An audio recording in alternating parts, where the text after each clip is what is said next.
I'm Holly Madison, and I listen to Brian Shapiro. Hi, this is William Shatner, and I listen to Brian Shapiro. All right, welcome back. It is the Vegas Take, Sharp and Shapiro. So glad you could join us. We have the man himself, Micheal Avenatti, in studio. We'll get to your calls here in just a few. We have many of you that have been waiting patiently on hold. We'll get to those calls. We were just talking about Beto O'Rourke. And I talked about him yesterday about this ridiculous war tax. Did you hear about this that he wants to put on families that haven't served? I think it is utterly ridiculous. I agree with you when you say he has no chance to win. I would not support this guy. Just tell me why you say that. What are your thoughts on him? Well, you know, I've been on this for a while. I mean, I wrote an op-ed a number of months ago where I detailed the reasons why I don't think he can win. And those reasons start with he doesn't like to get his uniform dirty. Mm-hmm. I mean, this is not a guy that likes confrontation. This is not a guy that's going to take the fight to Donald Trump. You know, he looks like a glorified cheerleader in many ways. And frankly, I think his time would be better spent down in Texas running for the Senate seat that's open or not open, but available potentially for a win in 2020. I mean, I think that he could win that race. And I do not think that he has a shot, especially at this point in time, in connection with the Democratic primary. You know, I mean, a number of things have happened that have not been good for him, including, you know, Mayor Pete. Who, you know, I consider someone a friend. I've spent a lot of time with him. Town Hall was a disaster. You mean in South Bend? Yeah. Yeah, I thought, not his fault entirely. No, not his fault. I admire him for putting himself out there, but he, you know, I think David Axelrod said it best. I mean, he missed an opportunity to appear compassionate. He missed an opportunity to feel their pain, you know, as Bill Clinton used to say. Yeah. But I don't think O'Rourke has a shot. So who does, Michael? Well, look, so I've spent a lot of time in the key electoral states, and folks, this case is, or this case, in some ways it is a case. This election is not going to be decided in California or New York, Washington, D.C., or some of these other states. It's going to be decided in 5 or 6 states, folks. And so the question is not who appeals nationally. The question is who is going to appeal in these key states. And what I'm talking about is Michigan, Wisconsin, Ohio, Pennsylvania, especially Western Pennsylvania, and Florida, Northern Florida. I mean, can it be won without that? Yeah, but it's going to be almost impossible to do it.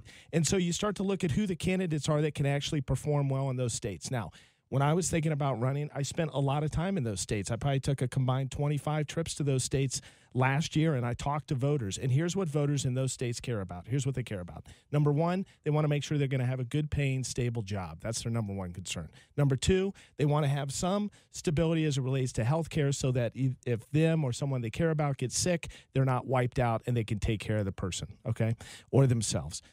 Number three, they want to have a shot at sending their kid to college. A real shot at sending their kid to college. Mm-hmm. And then number four, and look, there's a lot of Democrats that can piss and moan and complain about this, but guess what?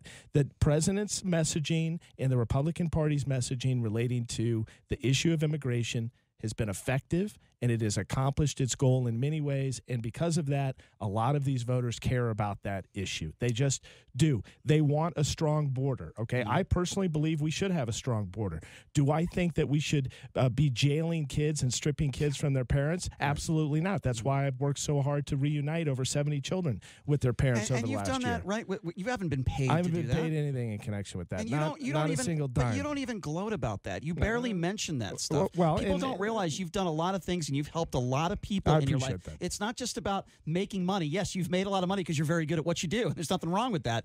You've taken on a lot of cases and you've helped so many families for free, and you're a very busy man. But, you know, a lot of people that do not like you, they don't want to talk about those things. Well, I appreciate that. That's very kind of you to say it. You know, it also happens to be true. But, you know, this immigration issue is important to a lot of voters. But look, let me say this, because I've represented these mothers, these fathers, and these kids, okay? I've sat in these detention centers while these mothers cried their eyes out to me because they haven't seen their kid and they don't know where their kid is, okay? They literally have no idea where their child is. Mm-hmm. I've gone to other detention centers where I locate the child thousands of miles away from the mother. Mm-hmm. And when I tell the child that his or her mother sent me, they don't believe me. Right. And they say, my mother doesn't love me. In Spanish, okay? I've witnessed this firsthand. Folks, these are not people, these are not MS-13 gang members. This is a bunch of bullshit that is being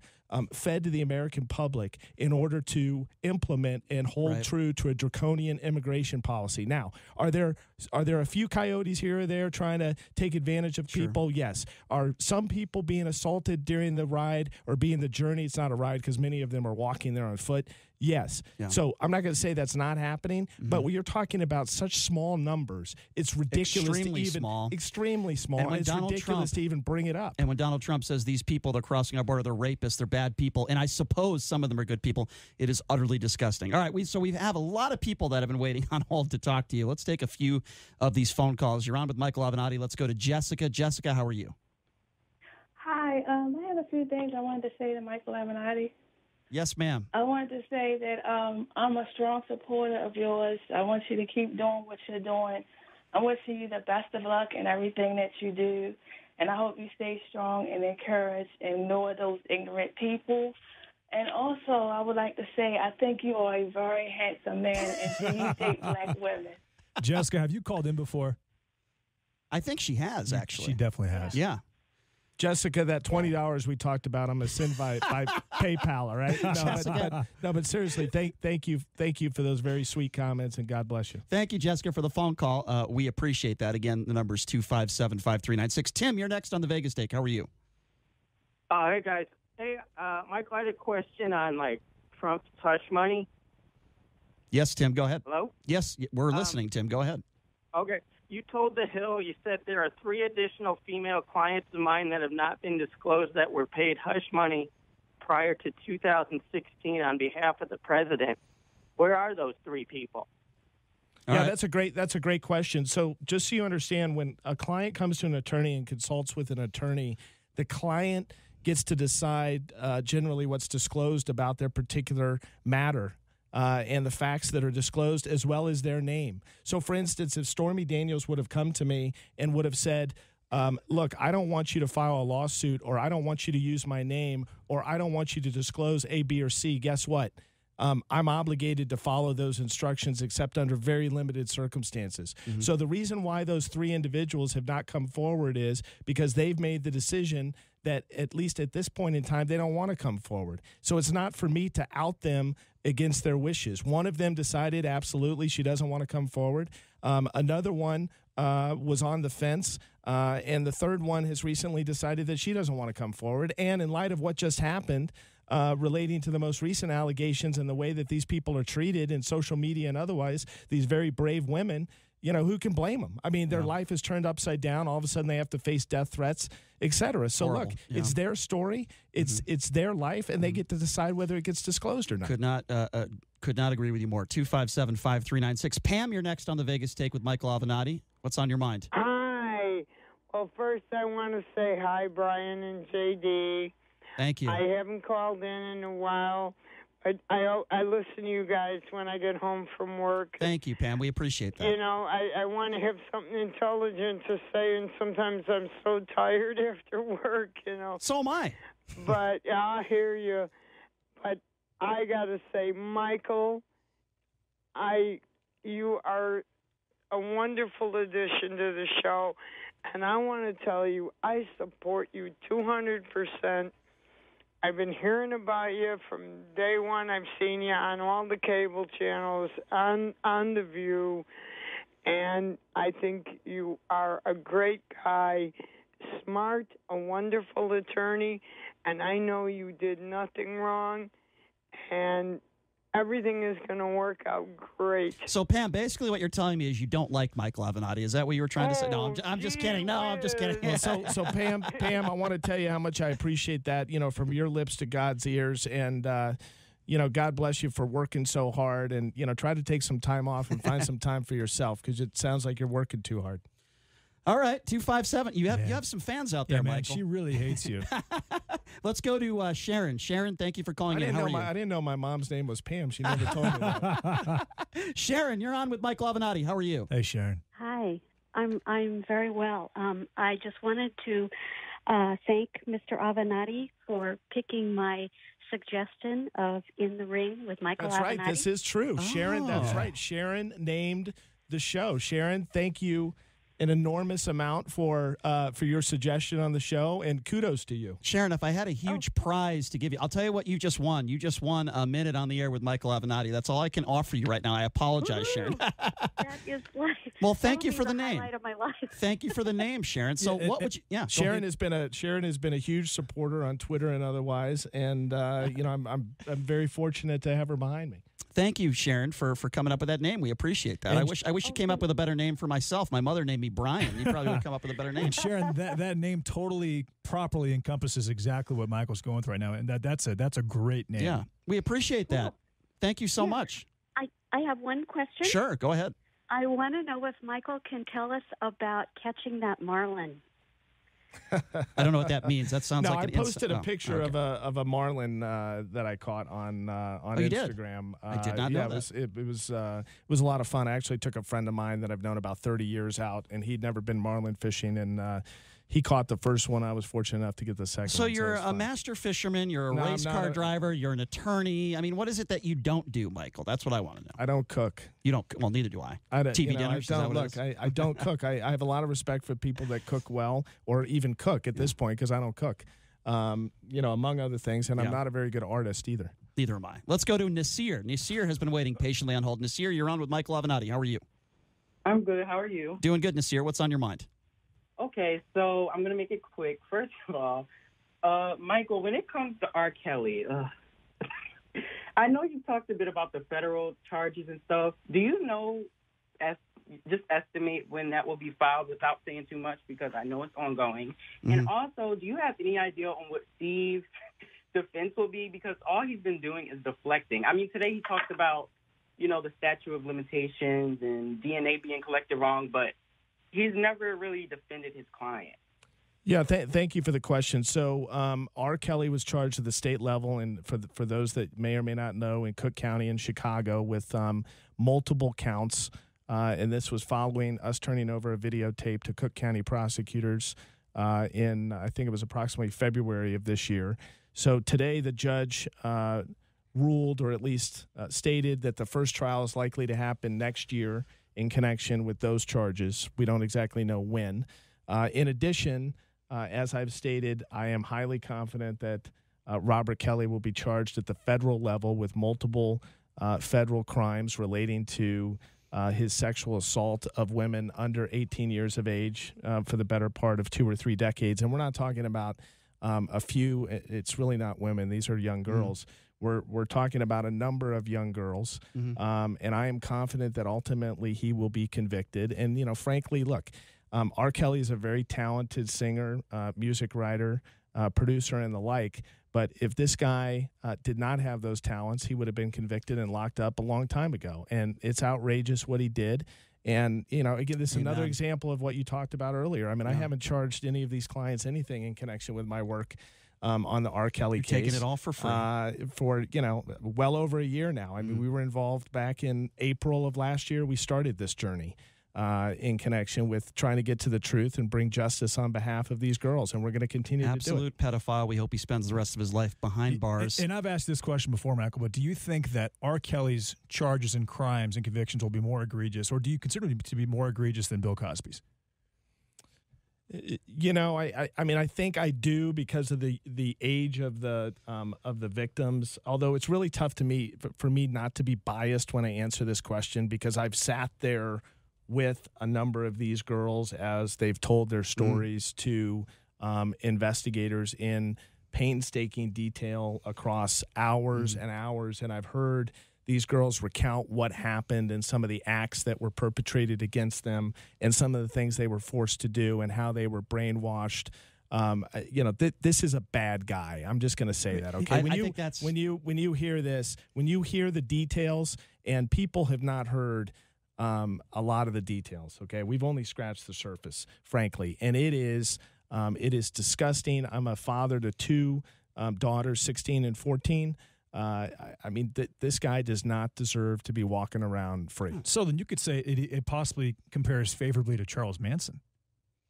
Well, I'm not going to say R. Kelly's killed anybody, right? From a cult clan. Well, manipulation perspective. Yeah. But you know, the other thing is that this guy did not perpetrate this on his own. He had a lot of people that covered it up, and he had enablers. Absolutely. And I've been beating this drum for some time. You know, a lot of people look the other way because this guy was a gravy train, and he was bringing millions of dollars to a lot of people around him, and they didn't want that gravy train to end, so they look the other way. And basically, you know, we're making statements like, "Oh, well, you know, but she's a mature 14, and yeah, well, but she's 15. That's close enough." And disgusting. They deserve to go to jail like as well. I agree. 100%. The last time I use the word enabler when I'm speaking about Sarah Huckabee Sanders or Kellyanne Conway or anyone else in the White House. Anyway, a few more calls. Wow, this is exhausting. A lot of phone calls here. Let's go to Brady. Brady, you're on with Micheal Avenatti. Yeah, Michael, I'm not a big fan of yours from day one due to the fact that I'm a Republican and respects Donald Trump. And what you did, CPL, with Stormy Daniels and the other people is a disgrace. Hold on a second, Brady. Hold on a second, Brady. I'm going to Brady, if you want to stay on the line, then you're going to have to be quiet for a second. First of all, calm down. Stop screaming. I said if you're going to call into the show and you don't like Micheal Avenatti, that's fine. But I don't need you to call in and scream and yell. I'm going to ask you to be respectful. So if you want to stay on the line and ask him a question, that's fine. We don't want to hear a 15-minute story of yours of why you don't like Micheal Avenatti because, quite frankly, you're going to lose all the listeners that I have, okay? So ask Micheal Avenatti a question. Be respectful, or we're going to hang up on you. It's your choice. Which one is it going to be? Hey, Michael, how do you feel? Do you feel proud that you represented Stormy Daniels and tried to take that is okay, goodbye. That's a stupid question, Brady. You're a moron. Get off the show. 257-5396. Hey, can I address this? Go ahead. I want to address this. It's a stupid question. I want to address this creepy porn lawyer nickname that Tucker the Coward Carlson gave me some time ago. You know, what's so ironic to me about this nickname is, you know, first of all, I don't think I'm that creepy, but I don't know. There's nothing creepy about representing a porn star. But more importantly, I mean, think about this for a minute. I'm not the guy who had a 4-month-old at home who engaged in unprotected sex with a porn star while I was cheating on my wife. But they won't talk about that. And also engaged in other numerous extramarital affairs with other porn stars. So if you're going to call me the creepy porn lawyer, then you need to call your beloved Donald Trump the creepy porn president. Exactly. Be consistent with the creepiness. I agree. Let's go to Eric. Eric, you're on with Micheal Avenatti. The circle of creepy. Eric. Hi, Eric. Yeah. Go ahead, Eric. Hey, I just wanted to thank Michael. Michael, I appreciate it because Kavanaugh wasn't going to get confirmed until you accused him of gang raping your client, and you saved the day. What's his name? Eric. That. This is Eric. Eric. Hey, Eric. Eric. Thank you for that. All right, Eric, stay on. No. Eric, I want you to stay on. I got to ask you a question. Let him respond. Eric, I got to ask you a question. Can you please list for me the votes that I changed in the United States Senate? Yeah, Susan Collins wasn't going to vote, and then she cited in her speech that the gang rape was just so outrageous, no one would believe it. Okay, any other votes, or just Susan Collins that I supposedly changed? That was the deciding vote. No, Eric, look, let's do this in an organized way, okay? Listen, you've made an accusation against me, and I want to ask you a question. Other than your claim of Susan Collins, and I'm going to address that in a minute, what other votes in the United States Senate did I change relating to Justice Kavanaugh? You impacted a lot of votes. And then, So be specific. No, what other votes? Tell me. Hey, Nimrod, be specific. You just accused him of something. Joe Manchin. Susan Collins said she was voting, he piled on. No, Eric, look, Eric, let me tell you something. Eric, let me tell you something. Claim was so funny. Eric, why don't you shut up and let Michael answer the question? What do you think about Eric? Okay, Eric, I'm gonna. No, Eric, keep going. This is great. You're doing really well. Eric, first of all, you have the most timid voice I've ever heard in my life. Michael, you sound like a naggy old lady. That's what you sound like. Number one, okay. Impression, Brian. And number two, he asked you to be specific when you were going to accuse him of something. Be specific. It's like if I call you a moron, which I think you are, I'm going to give reasons for that because when you accuse somebody of something and you don't have facts to back it up, what does that make you? You waited on hold for 25 minutes to make that point? What was the point? That you're just an idiot? That you're just a Trump supporter that wants to attack Micheal Avenatti? Go ahead. Issue. All right. First of all, the idea that either me or my client, Ms. Swetnick, changed a single vote in the U.S. Senate is complete bullshit. It is absolutely false, okay? First of all, the senator from West Virginia was going to vote the way he was going to vote because have you looked at the electoral map lately or any of the polling in West Virginia relating to the support of Donald Trump? You think he was going to deny Donald Trump coming from that state that vote? Are you out of your mind? Of course he wasn't going to do that. That's number one. Number two, as it relates to Susan Collins, did you know that on the Monday after the vote was delayed, that Susan Collins demanded in her hometown newspaper a full FBI investigation into the claims that I made and those of my client, Ms. Swetnick? Did you know that? She demanded a full investigation. Did that ever happen? Hell no, it never happened. You know what did happen? The White House counsel began to put feelers out with the FBI and others as to what that investigation would show, and they were very disturbed by the outcome. That was widely reported, and they put the kibosh on the investigation and refused to investigate a single allegation that I made or my client made. They didn't investigate a single corroborating witness that we brought forward, and they then had the audacity after the vote to try to make me responsible for it because they wanted a scapegoat and they wanted to kneecap me because they saw me as a threat to the president, and they then have this ridiculous DOJ referral for perjury and the like. Well, guess what? Where the hell is that DOJ referral? You've seen the charges that have been brought against me. You know what hasn't been brought against me? Any charges relating to that. And you know why? Because it's a bunch of nonsense. And I welcome the FBI, the DOJ, or anybody else to do a full investigation into the allegations that I made, as well as those of Ms. Swetnick and the people that supported her. But guess what? You're never going to see it because the truth hurts, and it would require the removal of Justice Kavanaugh. And by the way, speaking of Susan Collins, don't even get me started with her voting record and what she did with the abortion stuff. Don't even get me started with Susan Collins. I just have to say, that was one hell of a monologue. Have you practiced that in the mirror at all? That was impressive. Let's take a few more quick calls, and then we're going to go to break, and we've got Pat Cassell coming up next. Let's go to Jeff. Jeff, you're on with Micheal Avenatti. Hey, guys. Hey, Jeff. Michael, I have a question for you. You know, I've watched you in the media and whatnot. You're clearly an educated guy. You're a pretty bright guy, I would say. You know, you know how to manipulate the media and stuff. You made this comment that, you know, you took this Stormy Daniels case and it was basically done out of patriotism, and that you had no idea that it was going to blow up the way it did. So you're telling me that given the rabid hatred that the mainstream media has for Trump and the fact that you're accusing the president of having an affair with a porn star and then paying to cover it up, you're telling me that you had no inkling of idea that it would go viral like it did in the media? No, you know what? That's exactly what I'm telling you. I'll tell you exactly what happened. I flew to New York the day that we filed the case, and I took 3 days worth of clothes with me. I thought it was going to be, you know, a 48 or 72 hour story, and I would fly back to L.A. I flew back to L.A. for basically 48 hours, like Boy, 3 weeks. Wrong about that. Three weeks later. And look, all you have to do is look at all of the other instances and allegations against the president. How many of those were even 2-day stories, let alone stories that lasted 6 or 8 or 9 months? So that's exactly what I'm telling you. I don't know how many more calls you want to take, but our phone lines are continuing to be clogged. I guess we'll take a few quick ones, and then we'll go to break. Let's go to Brian. Brian, thanks for calling in. What's on your mind, Brian? Hey, Brian. Hey, guys. I was looking at your bio today, Mr. Avenatti, and I was very interested in the fact that you worked alongside Daniel Petruccelli, who is a hero of mine.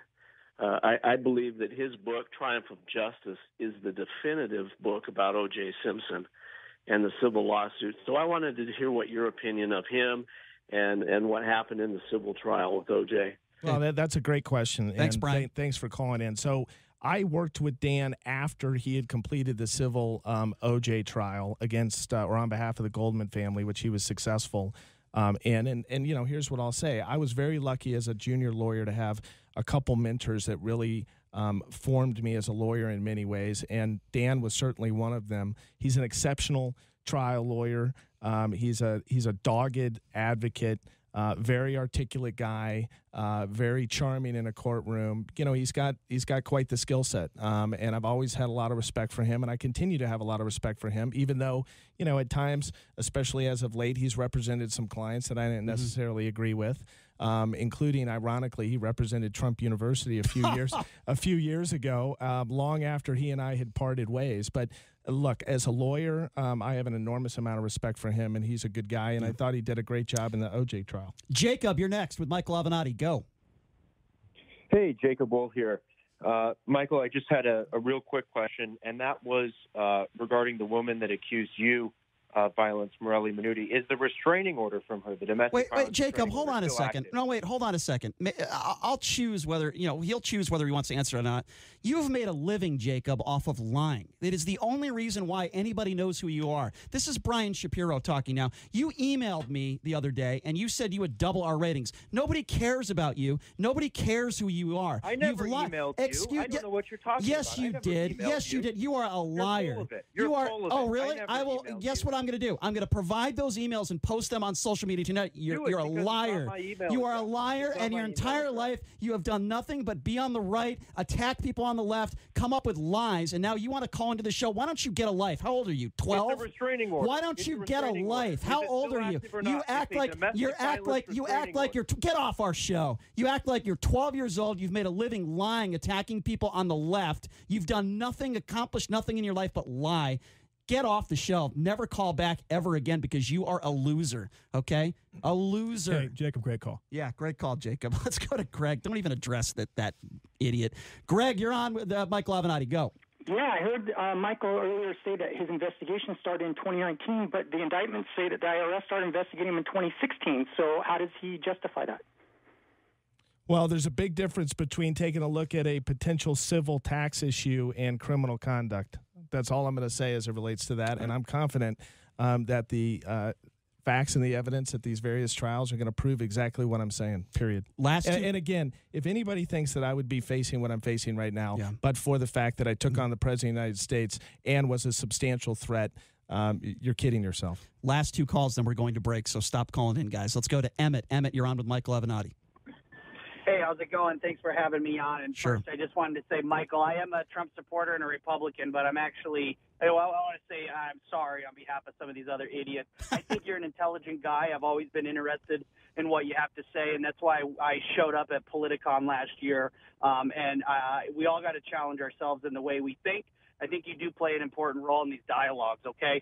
So my question for you is, at the end of the day, I think voters, even like myself, we voted for Trump knowing that there were these, flaws or issues. But the issue, we can't just singularly focus on one man's character flaws when we're talking about two major options. And, one is to go down a progressive path with Clinton. The other is to restore conservatism and that sort of thing.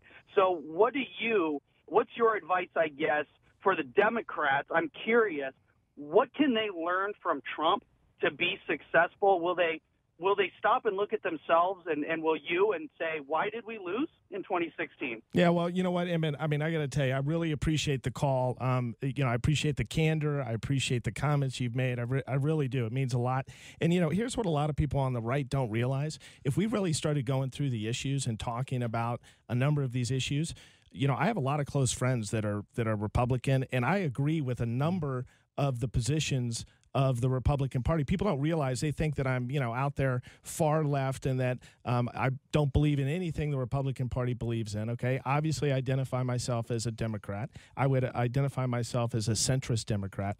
And so I think people would be surprised if they really heard me talk about the issues. But in response to your one question, Emmett, I think one of the things that Democrats can learn, and they better learn it before 2020, is that, look, people want a fighter.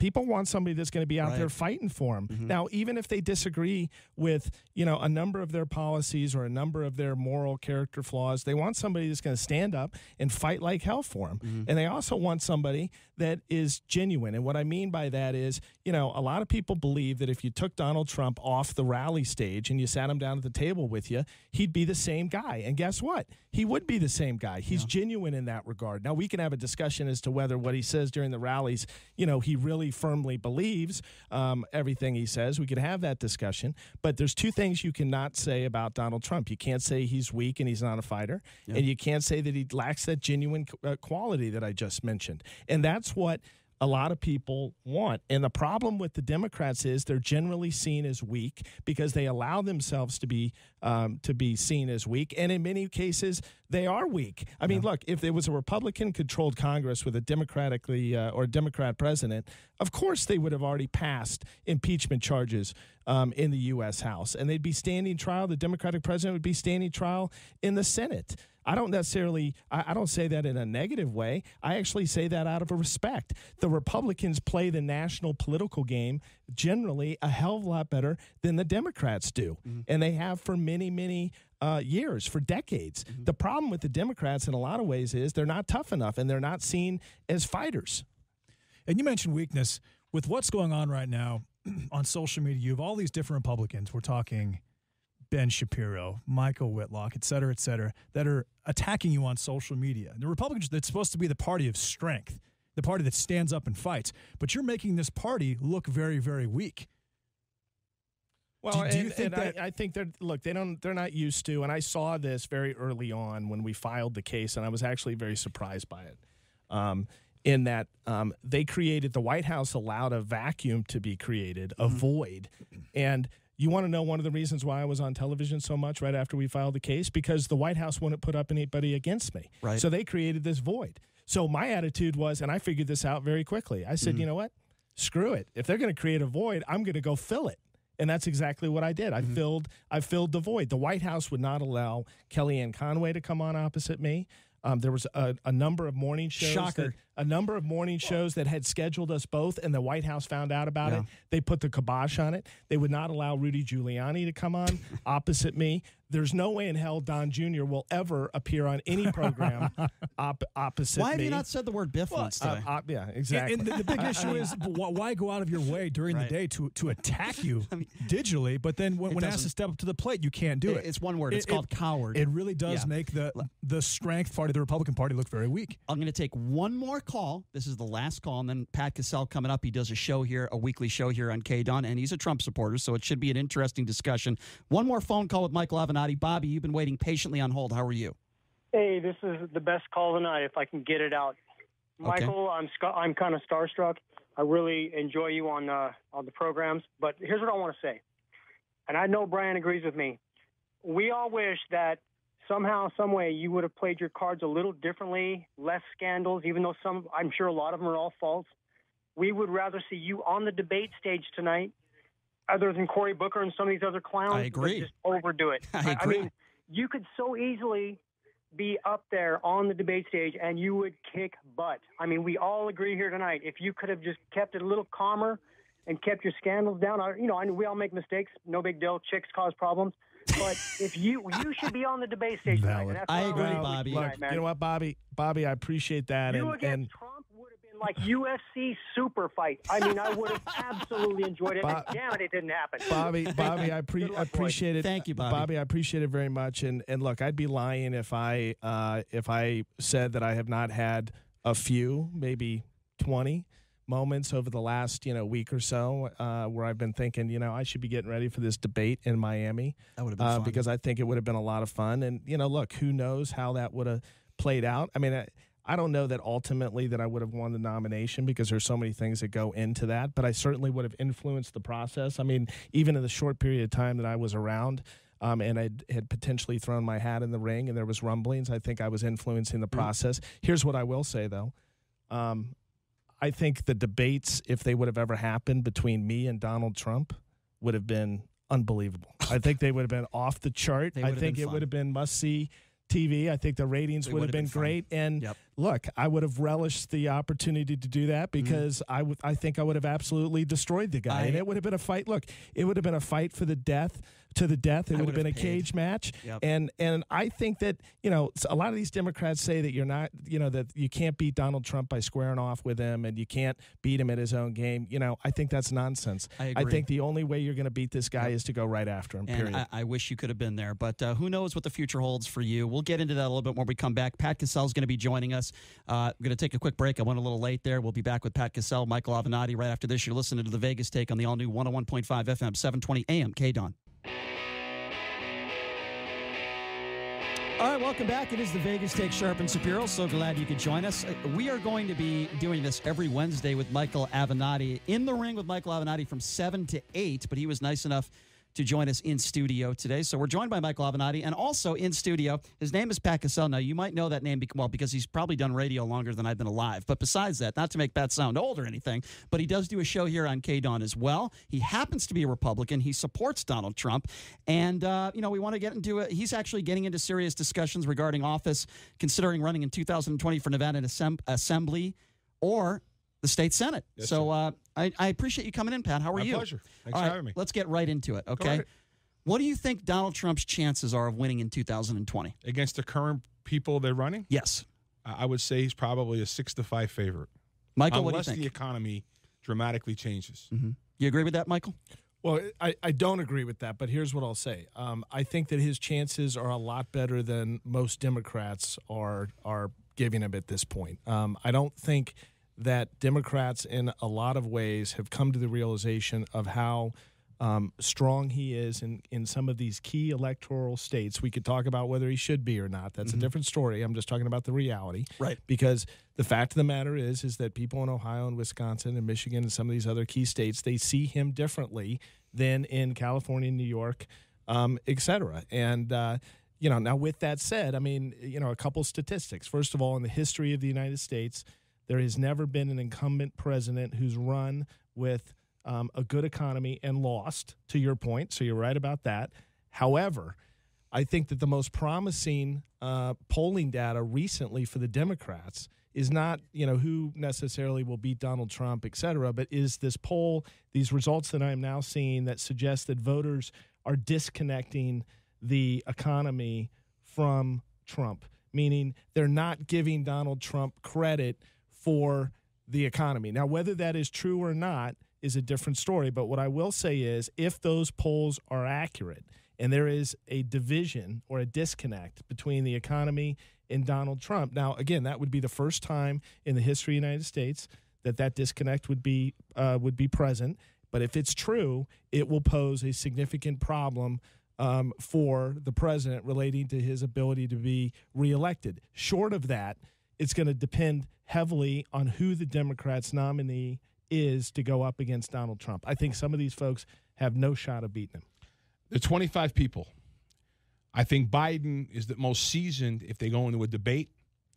He's got a lot of issues, and they're going after. What they did to him a couple weeks ago or last week, I even felt bad for him. But, Pat, you just said off the air, and by the way, I agree with you, that if Oprah Winfrey ran, I think she would have a better chance than any Democrat that's running right now. I actually agree with that. I don't know if Michael does, but tell me why you say that.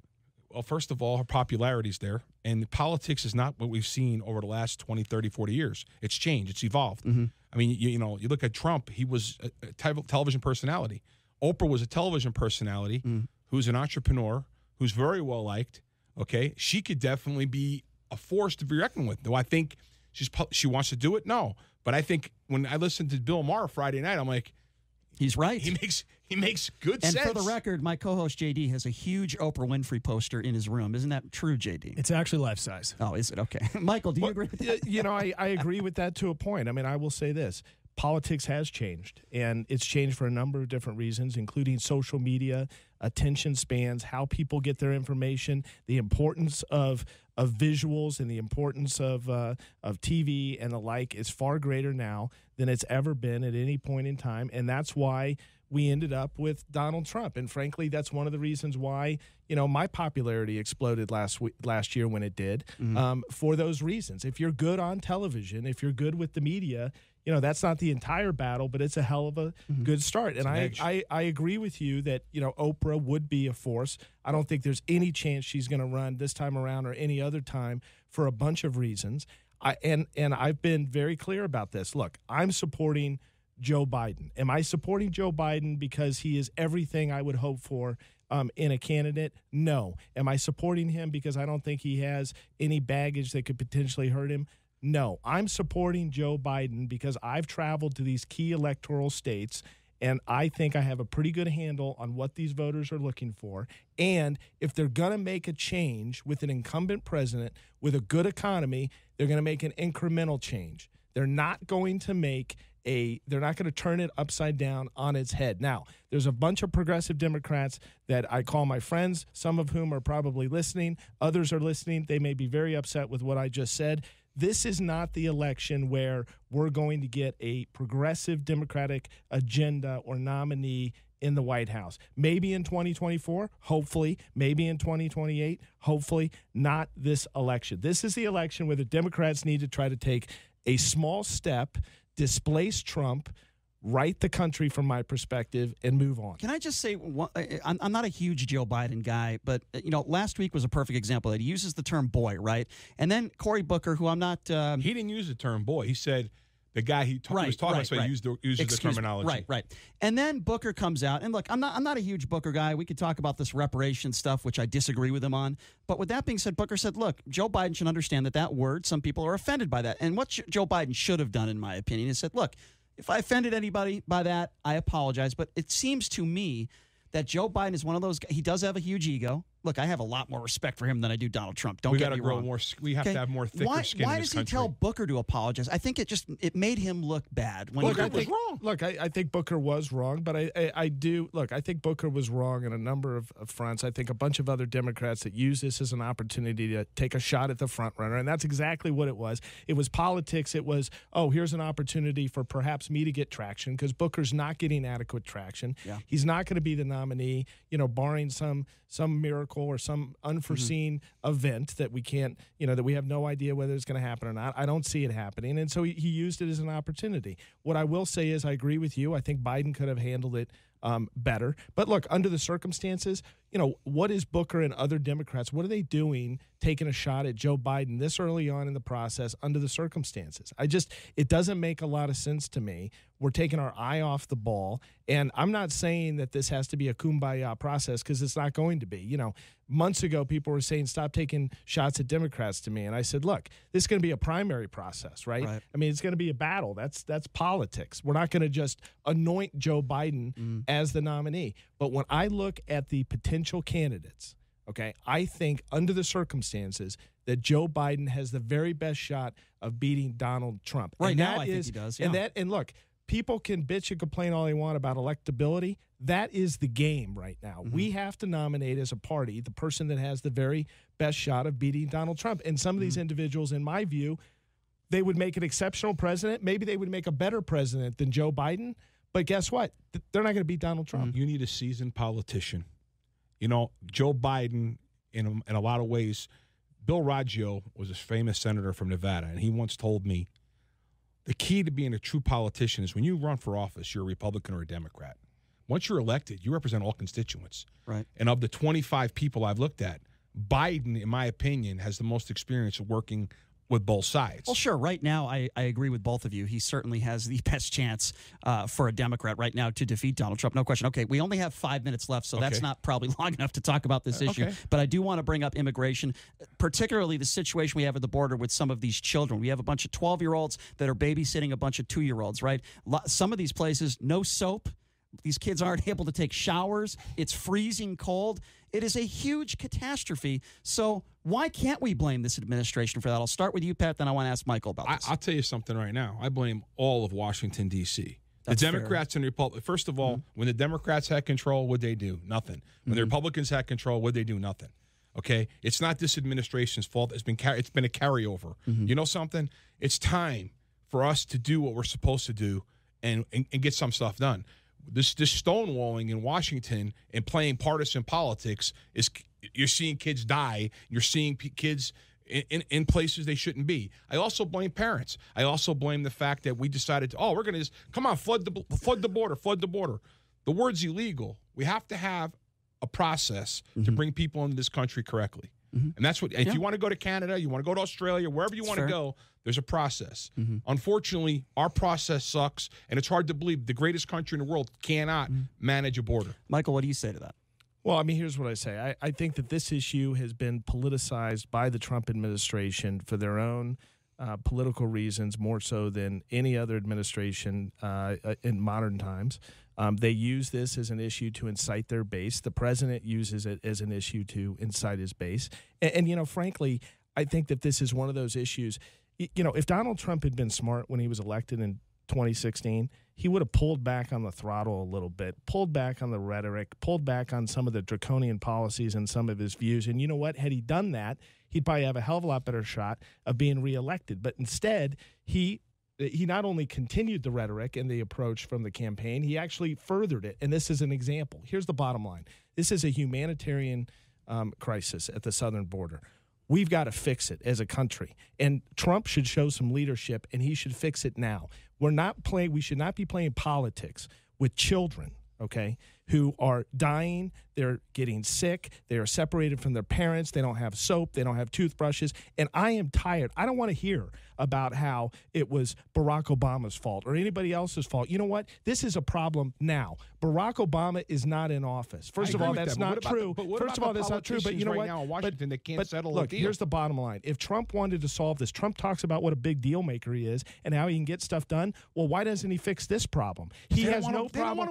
He has no problem dispatching the National Guard or military forces to the southern border and enforcement. Why aren't they down there trying to care for these kids in these detention centers, making amends? Look, I've had clients where we've had family members in the country that want to adopt these children temporarily or at least provide them shelter, provide them care, and the government won't allow those family members to assist. They want to keep them in the detention centers. I mean, that is disgusting. It's disturbing. Kids are dying. This is the greatest nation on earth. And countries around the world are looking at America like, are you kidding me? This is America? I mean, if this was happening in Iran or somewhere else, we'd be using it as reason to go in and try for a regime change, to go after these people. Maybe some truth to that, but I'll 20 seconds, Pat, go. In southern border of Mexico, before we had all this problem going in the United States, the Mexican government would shoot these people. They were crazy. Fair enough. I mean, I'm not sitting there saying that they're right or wrong or different. We need to fix it, and Washington needs to work as a team. And but you know what, though? If these families and these kids, I'm sorry, I'm going to say it, some people may not like it. If they were white, the problem would already been solved. I wish that was the case. I don't necessarily disagree with Michael. But, Pat, first of all, I want to thank you so much for coming in studio. Thank you. Quickly, give out some information on your show. I'm on every Friday, 9 to 10. It's called America Today. And basically, we're talking about what's going on. We're talking healthcare, and we're trying to get it done. I want you more time next time. I want you in studio with us, and I want to continue this discussion, Pat. My pleasure. I appreciate you coming in so much. Michael, this is going to be a lot of fun, man. Every Wednesday, even though I think we took about 150 calls, but maybe next time we could get more deeper into some of these debates, and maybe somebody will join you in the ring. Pat was nice enough to do it, but maybe we can get Biff to come in. I don't know. We'll see how it goes. But, Michael, thank you so much for coming out here. This was a lot of fun. I'm looking forward to it. We're going to have a lot of fun thanks every for week. coming in. Yeah, buddy. I appreciate it. it. Michael. Thanks a lot, Pat. Yeah, thank you so much for coming in studio. And, of course, if you missed any of this interview, we're going to put it on, of course, on Michael's Twitter page. We'll put it up on there on our Twitter page, at The Vegas Take. And we're also going to have some video. We are going to post the video of this interview as well. If you missed it, we will put it up there as well. JD, I'm a little, I guess you could say, drained. It's been a fun 2 hours. You do look kind of tired. I look like a tomato. But yeah, social media, Facebook, The Vegas Take, YouTube, The Vegas Take, Twitter, The Vegas Take, Instagram, Vegas Take Radio, and tvtradio.com. All right, everybody. Thank you both for coming in. We appreciate it. And Ken Thompson, the man himself, coming up next year. Thanks for joining us, everybody, on The Vegas Take. Have a great night, everybody. This is The Vegas Take with Sharp and Shapiro. Come on, guys!